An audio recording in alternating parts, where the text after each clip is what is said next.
Et bonjour à tous. Bonjour à tous ceux qui sont déjà connectés. Je vois pas mal de monde déjà. Donc on va laisser le temps à tout le monde d'arriver. On va attendre 1 ou 2 minutes. En attendant, n'hésitez pas à nous dire depuis où vous nous regardez aujourd'hui. Donc tout le monde nous rejoint, donc soit votre ville, soit votre pays. Moi, de mon côté, je vous parle de Paris.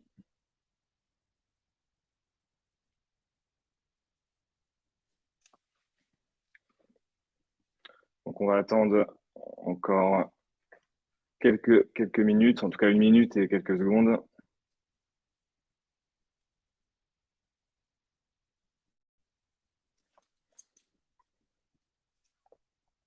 Bonjour Mathilde. Bonjour Dorothée de Lille. Lisa de Tel Aviv. Bonjour Lisa. Mathilde de Saclay. Hello, hello. Salut Clotilde. Hello Esther de Bordeaux. Il fait super beau. Il fait beau aussi à Paris. Super. Bon, c'est bien, vous êtes beaucoup, ça fait plaisir. On va attendre encore quelques petites secondes. On va commencer vers 32.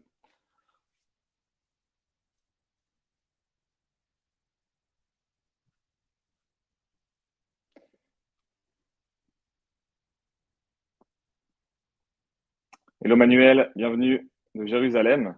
On a des gens du monde entier aujourd'hui. Hello Alexandra de Paris.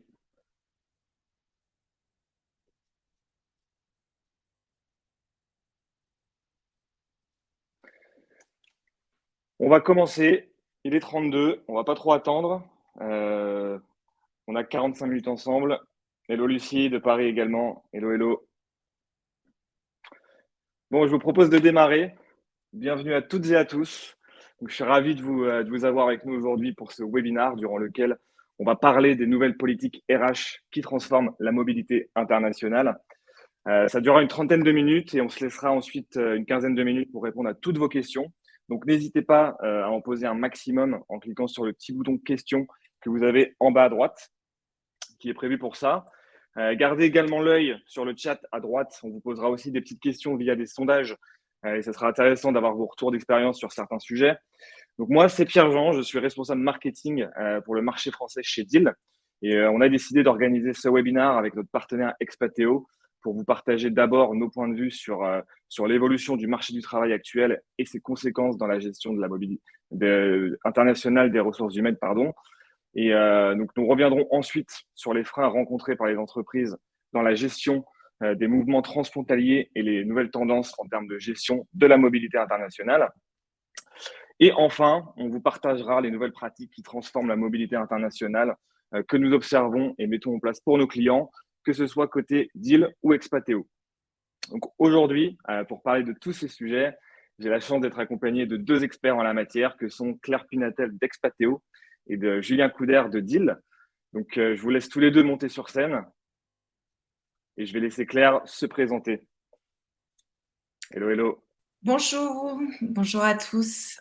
Alors, je commence effectivement par me présenter. Donc, moi, je suis de Saint-Jean-de-Luz, hein, voilà, pour compléter le tableau. Donc, en fait, avant d'être fondatrice et CEO d'Expateo, pour ma part, je suis moi-même passée plusieurs fois par la case mobilité internationale, que ce soit dans différents pays, différentes formes aussi, sous différents formats. J'ai démarré en tant qu'étudiante. Je suis un peu la génération l'auberge espagnole, pour ceux pour qui c'est une référence.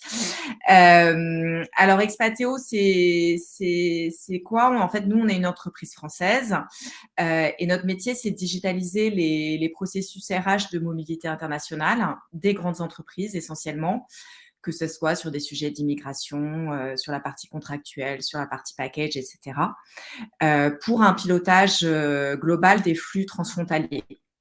Donc, en fait, ce qu'on va faire, c'est qu'on va connecter l'ensemble des parties prenantes sur notre plateforme, que ce soit les équipes mobilité internationale, bien sûr, le talent, les équipes RH au sens large et les différents prestataires qui vont graviter.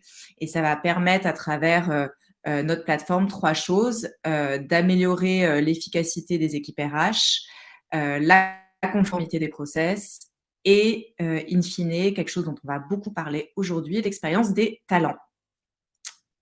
Voilà. Super. Très bien. Julien, je te laisse te présenter également. Oui, je prends le relais. Merci Claire et Pierre-Jean pour l'introduction et ravi de pouvoir échanger avec tout le monde aujourd'hui. Donc moi, je suis Julien Couder, je suis country manager France-Europe du Sud chez Deal. Précédemment, j'ai fait 15 ans de carrière dans la gestion des talents et le SIRH, donc je connais très bien les sujets liés à la mobilité aussi, aux ressources humaines. Et puis également, j'ai été, dans mes études, amené à bouger, vu que j'ai fait notamment un master à Bologne en Italie. Et donc Deal, on propose une plateforme globale en SaaS de gestion des RH et du payroll. On permet du coup aux entreprises de très facilement en fait s'implanter dans des pays, de pouvoir payer leurs collaborateurs un peu partout dans le monde et dans une approche totalement compliant. Et donc ça, on le fait dans plus de 120 pays dans le monde pour différents types d'organisations et en fonction de leur niveau de maturité. Donc on est en prise directe finalement avec des organisations qui ont des enjeux à l'international. Et donc ce qui est intéressant, c'est qu'on a une vraie on prend le pouls en fait des tendances actuelles et je dirais des grandes pratiques qui sont usitées et des modes opératoires qui sont proposés aujourd'hui. Ok, super, très clair. Merci beaucoup. J'en profite aussi pour dire la bienvenue à tous ceux qui sont encore en train d'arriver. Hello Émilie de Bretagne où il fait beau, Ludivine, Martin. Hello à tout le monde. Super. Donc du coup, je vous propose de continuer. Donc merci à tous les deux, hein. Je suis encore une fois ravi d'être avec vous aujourd'hui. C'est parti. On va commencer par parler de l'évolution du marché du travail au cours de ces dernières années. Donc je vais me tourner vers toi, Julien. Je vais retirer la présentation ici. Hop. Donc Julien, première question pour toi. Donc tu as une belle expérience dans la gestion des talents, et plus généralement dans la RH, via tes précédentes expériences et tous les sujets que tu portes aujourd'hui chez Deal. Est-ce que tu peux nous en dire plus sur les changements du marché du travail que tu as pu observer de ton côté ces dernières années? Oui, bien sûr. Donc oui, on trouvait intéressant en fait d'introduire ce webinaire en reprécisant alors c'est peut-être enfoncer des portes ouvertes, mais ce qu'on a tous vécu depuis 3 ans et ce que nous on voyait précédemment, j'étais chez Talentsoft, chez pas mal d'organisations qu'on accompagnait dans les sujets SIRH.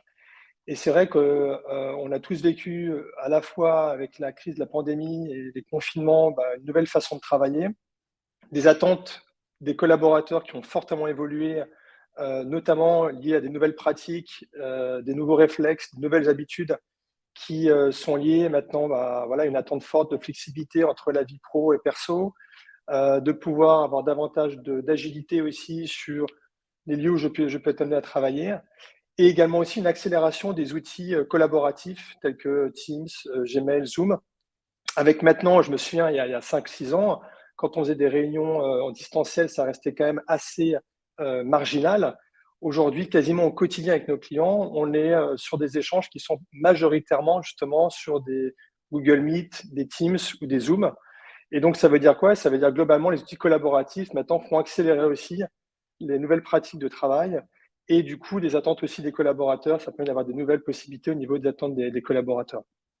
Donc, on observe en tout cas une confirmation, finalement, c'est une lame de fond qui a été provoquée par le confinement, qui maintenant s'est installée dans la durée. Et ça, on le voit un peu partout dans le monde, même si dans le monde de la tech, on a vu des organisations des grandes de la tech, je pense notamment à Tesla, même si des fois Elon Musk est un peu provocateur, qui reviennent un peu en arrière sur le télétravail et sur l'approche hybride de travail. Néanmoins, le mode de fonction et les attentes aujourd'hui ont vraiment changé, ce qui oblige l'organisation à repenser la façon d'accompagner leurs collaborateurs, notamment sur les sujets de mobilité géographique. Très intéressant. Ouais, Claire, je te laisse rebondir. Ouais, je vais rebondir et je vais compléter ton propos, Julien. En fait, effectivement, de là où on se situe, moi, j'aurais envie de résumer en fait les 4 évolutions majeures qu'on a constatées post-Covid. Et je te rejoins, Julien, c'est des tendances qui avaient été amorcées avant et qui vraiment se sont accélérées post-Covid. Donc, la première d'entre elles, c'est ce que tu viens de mentionner, c'est du point de vue des RH, c'est l'introduction de plus de flexibilité en fait dans les pratiques pour justement répondre à ce besoin d'attirer, de fidéliser les talents qui ont des attentes qui ont changé, que tu viens d'évoquer. Et c'est comme ça qu'on a vu pas naître, mais se développer et s'accélérer le développement vraiment de multiples formes de mobilité. Donc là, il y a le télétravail à l'étranger que tu as évoqué, mais il y a aussi le commuting et le short term. Voilà, il y a diverses formes de mobilité qui se sont développées pour pouvoir répondre à ces attentes un petit peu diverses des talents. Et le corollaire de ça, c'est des pratiques en matière RH aussi, d'aller plus vers de l'individualisation des packages, de l'accompagnement des talents, justement pour s'ajuster au plus près de ces besoins-là. Donc ça, c'est vraiment la première tendance. La deuxième, moi, j'avais envie de parler de la pénurie des talents. Bon, j'apprends rien à personne en parlant aussi, j'enfonce une porte ouverte. Elle existe encore, on a entendu parler de ces vagues de licenciements dans la tech en ce début d'année, mais elle reste là, cette pénurie du talent. Et pour répondre à cet enjeu, les entreprises, elles se sont adaptées et elles ont notamment fait appel au recrutement international.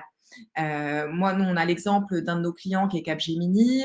En France, c'est 10 000 recrutements, 10 000 CDI cette année. Il va avoir 10 à 13% qui seront recrutés hors de France et principalement hors Union européenne. Et c'est une tendance qui est vraiment qui a été relevée dans une étude d'EY en 2023, où il était mentionné, je crois que 88% des employeurs estiment que la mobilité internationale peut vraiment contribuer à remédier à ce sujet de pénurie de talent. Donc ça, c'était la deuxième tendance à laquelle je voulais parler, dont je voulais parler, pardon. Le troisième sujet, c'est pour moi le sujet de la conformité. Pourquoi ? Parce que donc ce monde post-Covid, donc on évoque, c'est un monde avec plus de complexité. Donc avec ce que tu as évoqué, Julien, la flexibilisation des modalités de travail, la multiplication des types de mobilité, qui viennent s'ajouter à un contexte géopolitique international qu'on connaît, qui a ses risques liés. Et en termes de sécurité, il ne faut pas oublier non plus les risques liés en matière de cybersécurité, qui ont un impact aussi sur les mobilités. Et cette augmentation de la complexité fait de la conformité un enjeu majeur pour les équipes RH. Et c'est vraiment la sécurisation des viviers de talents vraiment dépend de cette conformité. Et je terminerai, moi, sur la dernière tendance qu'on a constatée post-Covid et qui s'est renforcée, qui émerge, c'est l'intégration des enjeux RSE dans les politiques de mobilité internationale. C'est en lien avec une stratégie plus globale, des sujets aussi de marque employeur. Et si ça se décline notamment avec la réponse aux enjeux de diversité, parce que les politiques de mobilité, elles doivent permettre d'offrir des opportunités à tous les talents. C'est bien le sujet. Et donc là, on constate que les professionnels de la mobilité internationale, l'inclusion, ceux de la diversité, de l'inclusion, du talent management, collaborent ensemble pour identifier les candidats et garantir que cet accompagnement il soit accessible à tous. Et puis le deuxième alinéa dont j'ai envie de parler dans cette partie RSE, c'est l'intégration des enjeux environnementaux. Et nous, on constate que de plus en plus d'entreprises, parmi nos clients ou en dehors, même si ça émerge, opèrent une refonte en fait de leur politique de mobilité internationale pour intégrer ces enjeux environnementaux et en diminuer l'impact en fait, diminuer l'impact de ces mobilités. Super intéressant. Voilà les 4 tendances dont j'avais envie de parler. Merci beaucoup, Claire. Je rebondis. Je vous ai partagé à tous un petit sondage que vous pouvez voir en cliquant sur sondage en bas à droite. Où je vous pose la question, avez-vous structuré une politique spécifique pour le télétravail international dans votre entreprise? N'hésitez pas à répondre dès que vous pouvez, comme ça on verra d'ici la fin du webinaire un petit peu les tendances de votre côté. Voilà, ensuite on peut peut-être avancer. Donc là, super intéressant vos 2 points de vue. On veut maintenant s'intéresser aux difficultés RH et les freins globalement liés à la mobilité internationale que rencontrent de plus en plus d'entreprises. Donc, je vais commencer toujours par toi, Julien. Quels sont pour toi là, les freins que tu as pu observer, notamment chez Deal? Oui, donc en fait, donc déjà, ça va dépendre de la maturité et des organisations et de leur présence aussi à l'international. Donc ça, c'est un premier élément. Ont-elles des entités dans le monde? Est-ce que de par leur activité, elles sont amenées aussi, ça a du sens d'amener des collaborateurs à bouger en mobilité? Et ça, je dirais plutôt que c'est le vécu côté organisationnel et donc de savoir si globalement ces sujets ont déjà été pensés et qu'il y a des ouvertures en termes de career path, de gestion des talents et évidemment une culture de mobilité auprès des équipes. Ce qui est certain, c'est qu'on a la chance chez Deal d'être en prise directe avec à la fois des organisations type startup, scale-up, qui pour elles, ce sujet de mobilité est quasiment naturel. Pourquoi? Parce qu'elles pensent tout de suite leur développement, sans faire une généralité, mais assez global. Donc, elles ont besoin très rapidement d'avoir des collaborateurs dans différents pays, d'une part, soit pour développer, ouvrir un marché, soit notamment aussi pour accompagner des clients locaux. Et le deuxième point, c'est ce qu'a bien dit Claire, c'est qu'ils sont aussi confrontés à une pénurie de talents au niveau local. Et donc, le fait de pouvoir s'ouvrir au-delà des frontières à d'autres talents, ça mène de vie. Donc, c'est ça qu'ils pensent aussi leur organisation, bien souvent, de façon globale. Et donc, ils ont besoin rapidement d'être accompagnés sur ce type de sujet. Les bloqueurs sont tout de suite, ce qu'a dit Claire, l'aspect compliance, réglementaire, voire pourquoi pas de visa d'immigration qu'il faut gérer d'une part, sur l'aspect purement légal. Et ce qu'on observe, nous, c'est qu'avec notamment l'instabilité géopolitique qu'on regarde aujourd'hui, et notamment les différents conflits, on voit très vite, en tout cas nous on est confrontés, on voit que très rapidement les organisations en fait doivent repenser leur stratégie de marché d'une part, mais également il y a beaucoup de craintes à potentiellement investir ou accompagner des collaborateurs dans tel ou tel pays. Et donc le premier élément, ça va être celui-ci. Et le deuxième, c'est l'expérience côté collaborateur, c'est comment il va être réellement accompagné et comment s'assurer aussi que cet accompagnement est en cohérence, en harmonisation par rapport aux pratiques déjà usitées en interne. Ça peut être notamment au niveau des bénéfices, des mutuelles, donc tout ce qui avait été couverture sociale, mais également aussi sur le travail, est-ce qu'ils vont avoir un bureau ou pas localement, comment on va aborder l'aspect culturel et managérial au niveau local. Et donc ça, c'est le deuxième élément qui va être vraiment, en tout cas, pris en compte et qui peut être aussi un bloqueur. Dans les grands groupes, ce qu'on observe pour le coup, c'est qu'ils sont souvent liés à des situations d'urgence. Donc finalement, ils doivent rapidement gérer une personne qui doit suivre son conjoint ou sa conjointe. Et donc, ils sont démunis parce que des fois, ils n'ont pas la connaissance du droit du travail local et ils n'ont pas d'entité. Ou sinon aussi, ce qu'on observe de plus en plus, c'est des restructurations en interne. Et donc, du coup, ça les oblige également à repenser la façon d'accompagner leurs collaborateurs dans tel ou tel pays. Et ça, c'est un deuxième élément qu'on voit, c'est-à-dire que ça leur demande aussi, dans le fait de repenser l'organisation, d'être accompagnés sur ces sujets, évidemment, de relocalisation et d'ajustement en interne. Et je rajouterai un dernier élément qu'on observe de plus en plus ces derniers temps il y a 3 ans, on a connu un confinement collectif qui a eu des rebonds en fait depuis les 3 dernières années. Et il y a beaucoup de collaborateurs qui finalement sont à l'étranger, sans forcément que leur employeur au niveau groupe ou corporate soit informé. Et aujourd'hui, il y a une forme de réajustement qui est difficile à gérer. Et donc, ce qui oblige des fois à voir comment conserver une fidélisation des talents qui, eux, ont pris de nouvelles habitudes et qui sont éparpillés des fois un peu partout dans le monde. Très bien, super. Vous me dites aussi, si vous voulez que je partage quelques statistiques, je vais partager mon écran ensuite après une présentation avec quelques stats. Claire, tu peux peut-être rebondir. C'est quoi ton point de vue sur les freins que rencontrent les entreprises de ton côté? Et le point de vue d'Expateo, ouais. Ouais, je vais centrer mon propos effectivement du point de vue de la fonction de mobilité internationale qu'on retrouve principalement plutôt dans des entreprises qui sont d'une certaine taille et qui ont des volumétries, mais importantes. En fait, comme on a commencé à l'évoquer plus haut, on se retrouve avec une fonction de la mobilité internationale qui est prise un peu en étau entre ce besoin de flexibilité d'une part, qui vient poussé par la demande des talents, et cette complexité accrue. Et du coup, ils ont dû s'adapter. Et c'est ce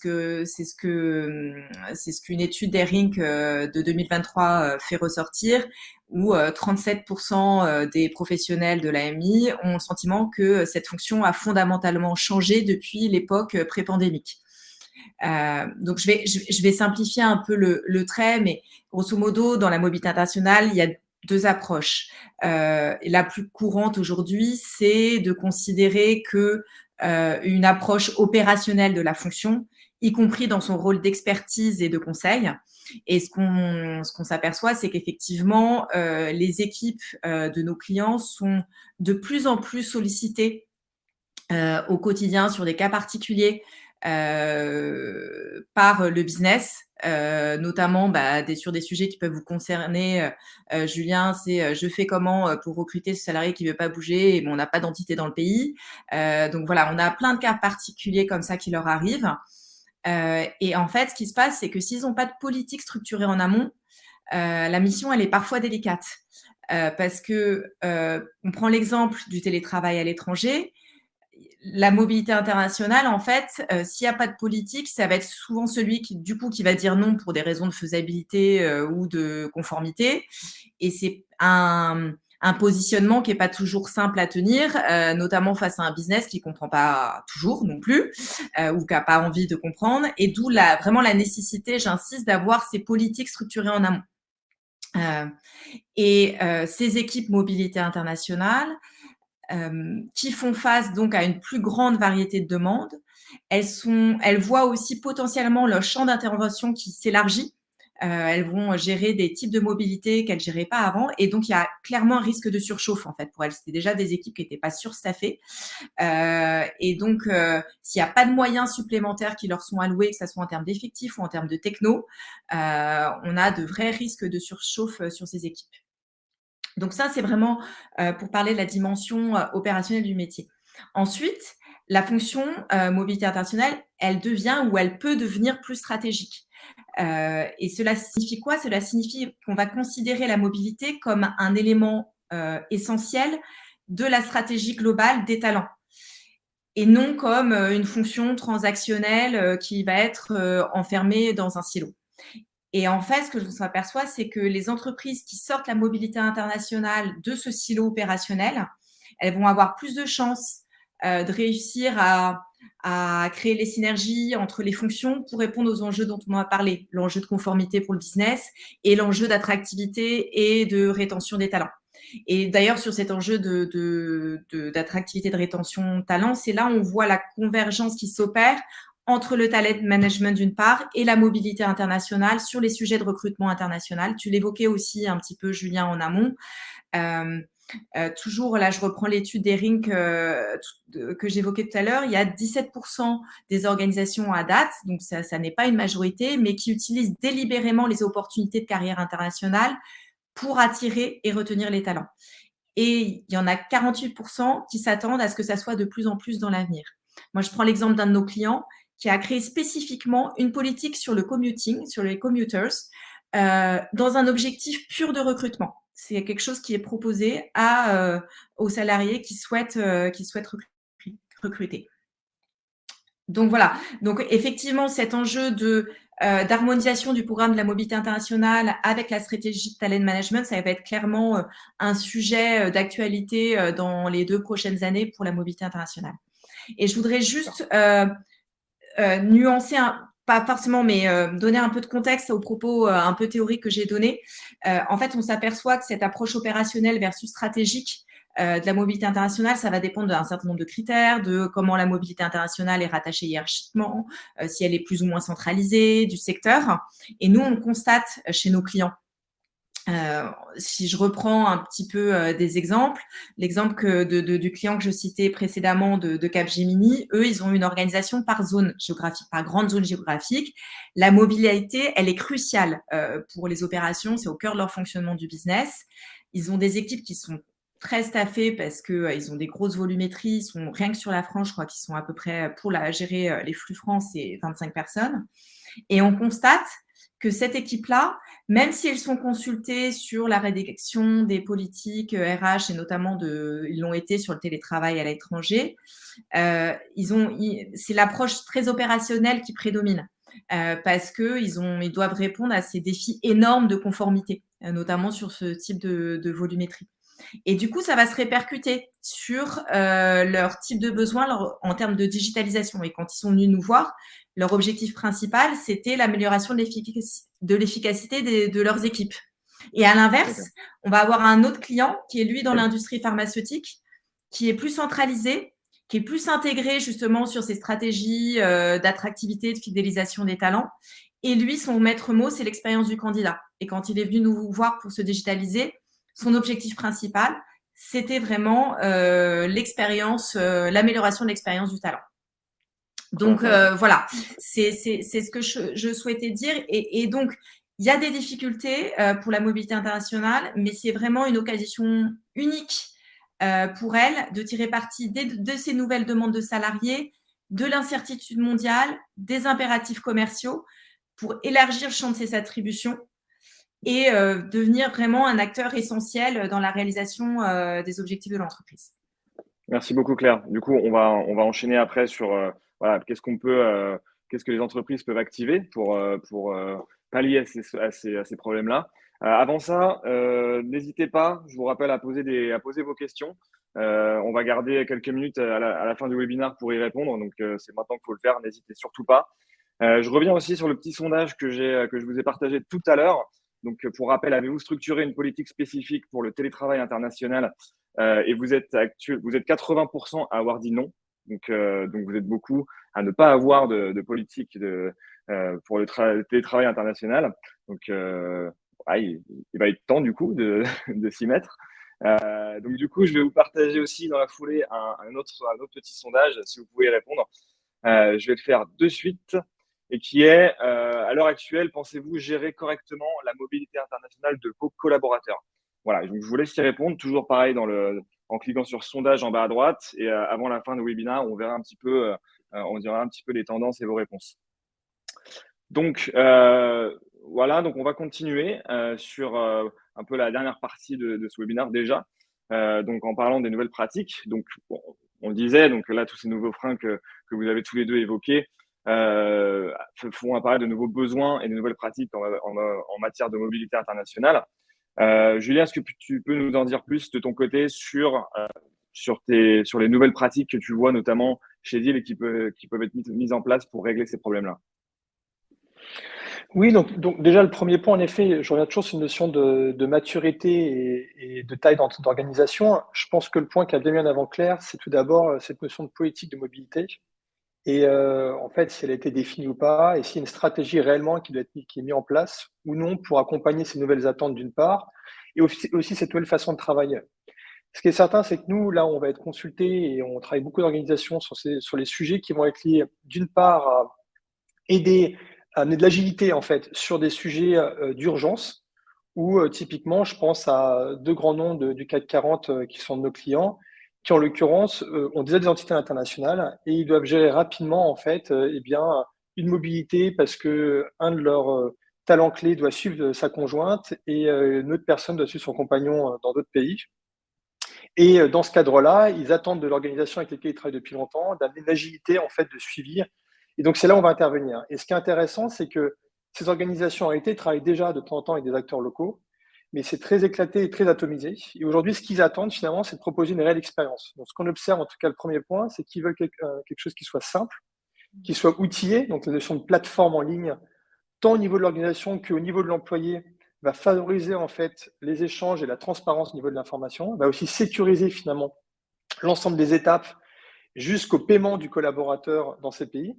Et c'est vrai que nous, on porte un des sujets qui me semble en tout cas qui n'est pas récent, mais qu'on a totalement révolutionné, c'est ce qu'on appelle le portage salarial international, qui va justement permettre d'amener de l'agilité sur eh bien, des contextes où des organisations ne sont pas présentes et pour autant, elles doivent quand même conserver ces termes. Et donc, dès qu'on parle de ça, on parle de quoi? On parle quasiment de l'intégralité des sujets admin, RH, des sujets déclaratifs locaux, des sujets aussi de paiement. On n'en parle pas aussi, mais on parle de salaire derrière et s'assurer finalement que tant au niveau de la sécurité sociale, des bénéfices que peut proposer à ce collaborateur, des couvertures et notamment aussi son paiement dans la devise locale, puisse être fait à chaque fois de façon sécurisée et suivi au mois le mois.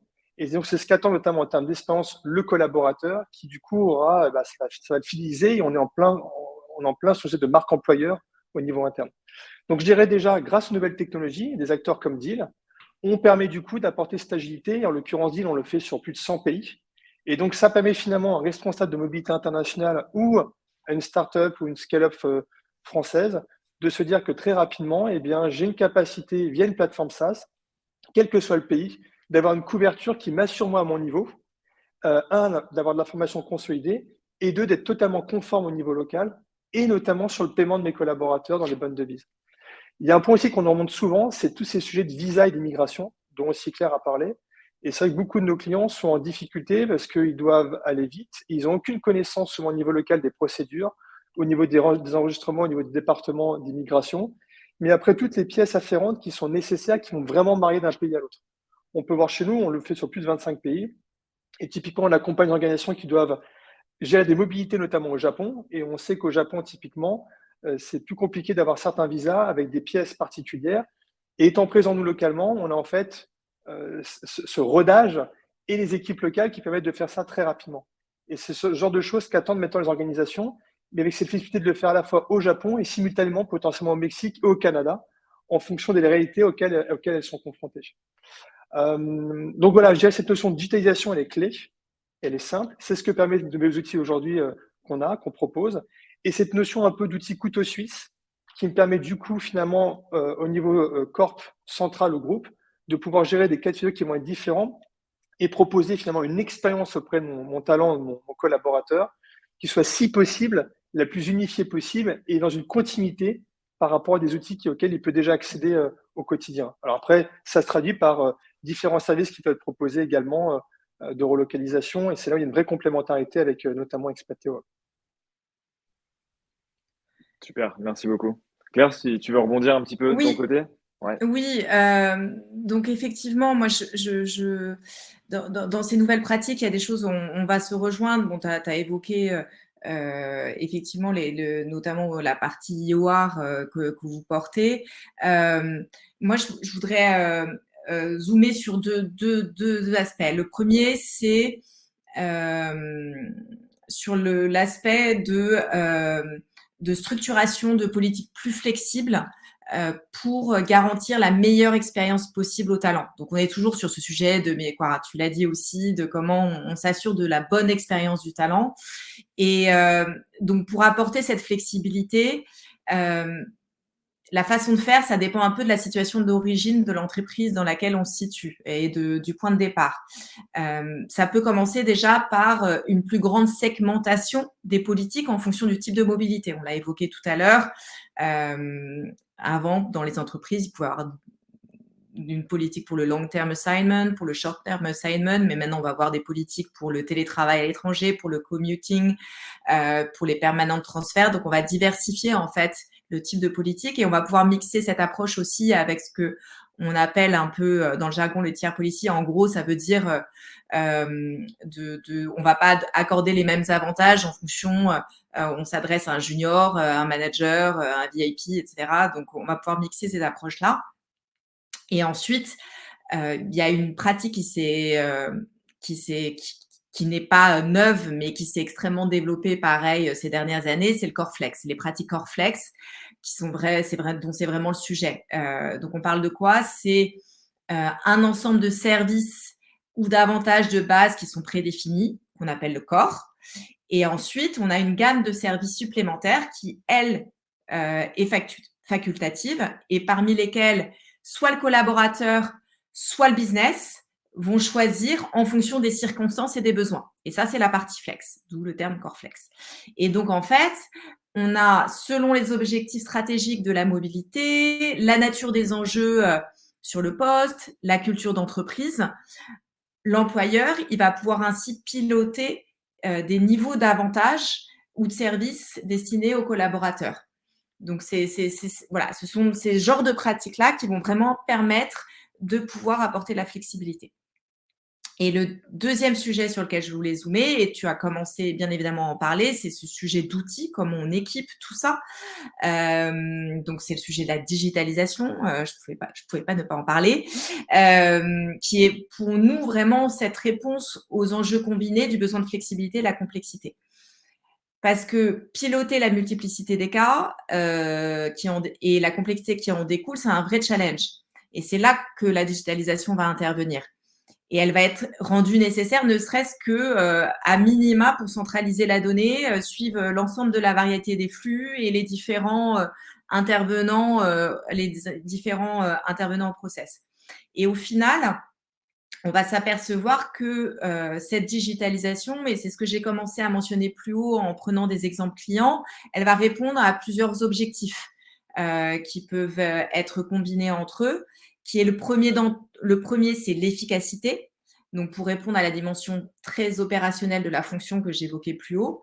Et donc, en fait, là, qu'est-ce qui va se passer? C'est qu'en réduisant les frictions sur le process, en consolidant les différents fournisseurs qui sont éclatés, tu disais, il y a plusieurs fournisseurs, que ce soit sur la partie immigration, relocalisation, partout, sur l'ensemble des entités dans le monde. Donc, en consolidant toutes ces parties prenantes, on va pouvoir réduire le temps et les ressources à jongler avec des données qui vont provenir de systèmes multiples ou le temps passé sur des tâches répétitives.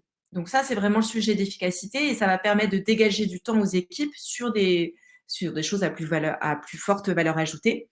Et donc, si je reprends toujours la même étude, la des que j'évoquais plus haut, on a 75% des services MI qui estiment que la technologie leur permet de gérer la mobilité internationale de façon plus efficace. Et donc ça, c'était le premier objectif, l'efficacité. Ensuite, en lien avec la dimension expert du métier, l'objectif de la digitalisation, ça va être de faciliter la conformité des process. Donc, on en a parlé beaucoup du côté compliance. Donc, sur les sujets, les mêmes, je ne les reprends pas, immigration contractuelle, taxes, etc.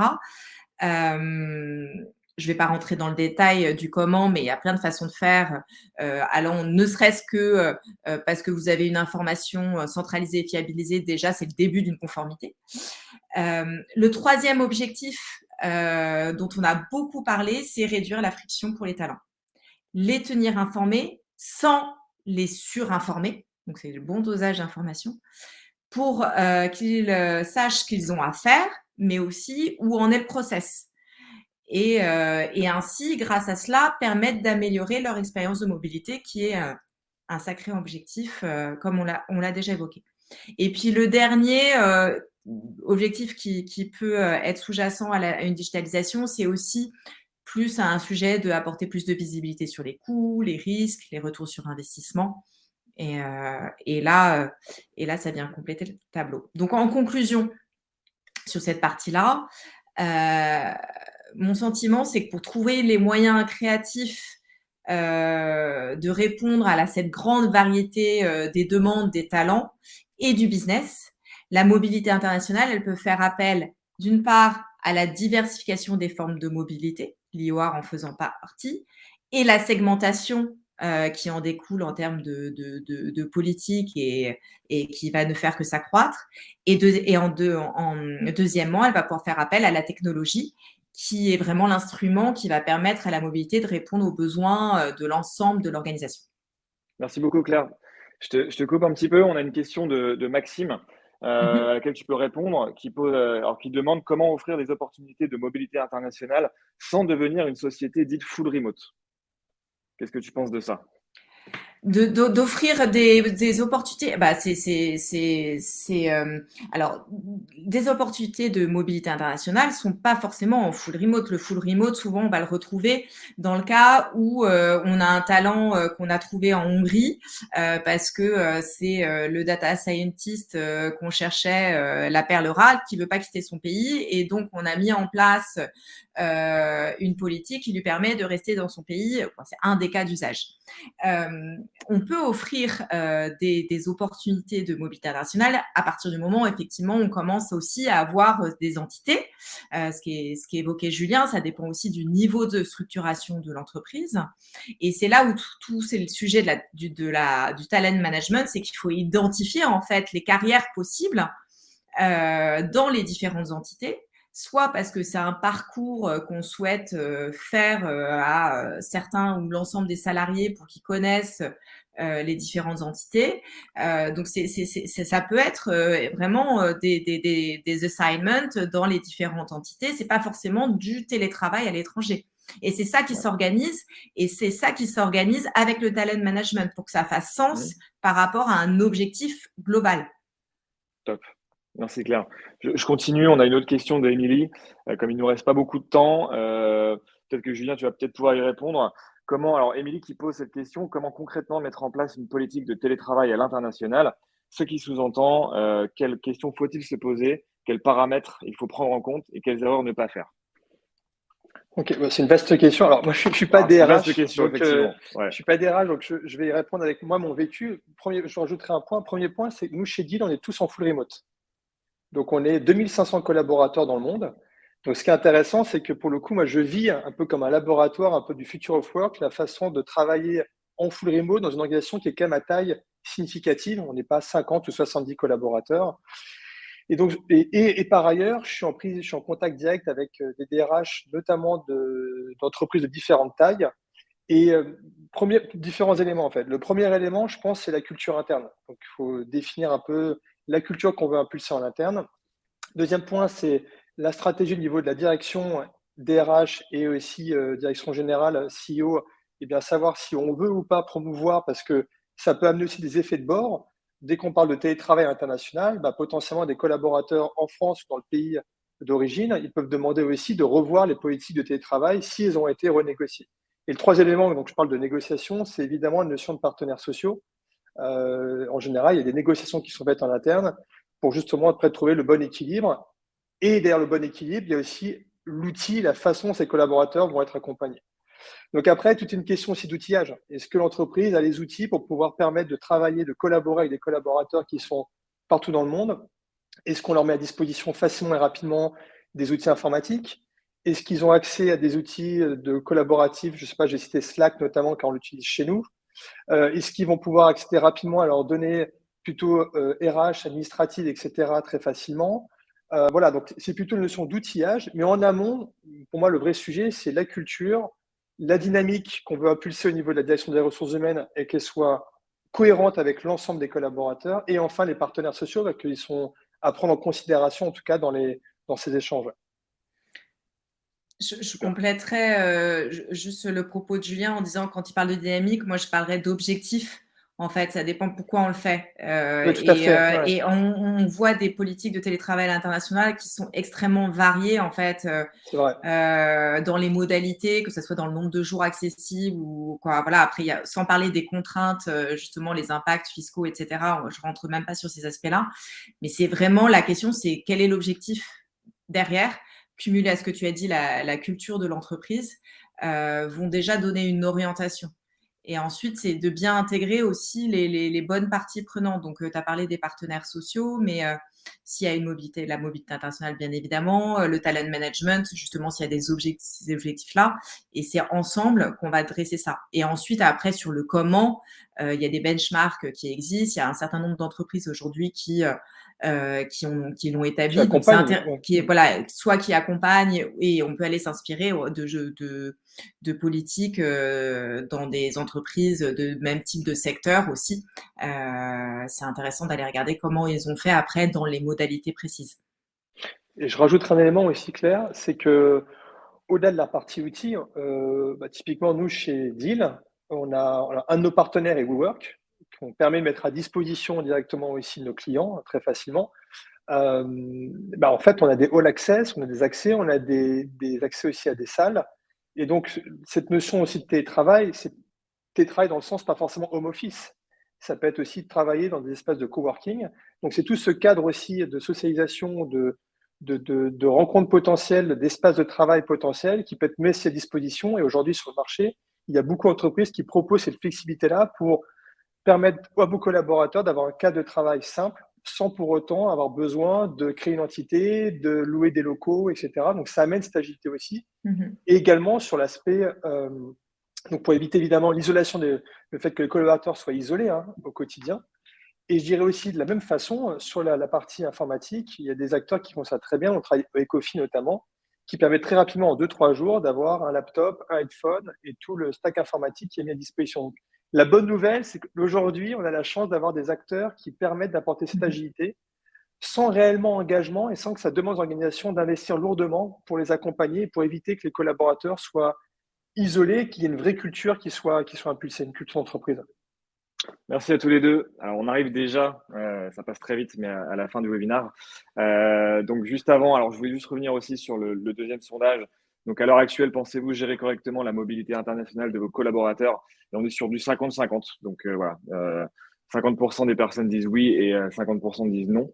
Avant de se quitter, je voulais juste revenir un petit peu sur nos actualités pour que tout le monde soit au courant, donc côté deal et Expateo.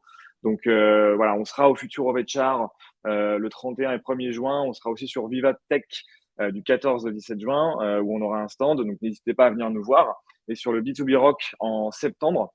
Donc voilà, n'hésitez pas à nous contacter et à nous rencontrer sur place si vous y êtes. Voilà, aussi, bon, on fera d'autres webinaires comme ça. Merci à tous d'avoir été présents.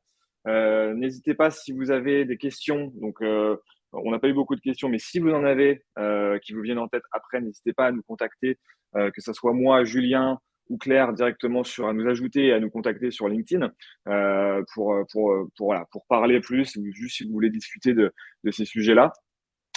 Et voilà, je vous souhaite un bon appétit à tous. Merci encore. Et on se retrouve très vite pour un prochain webinar. À très bientôt. Et merci encore à tous les deux, Julien et Claire. Merci Pierre-Jean, merci Claire. À toi. Merci à tous. Ouais, merci à tous. À bientôt.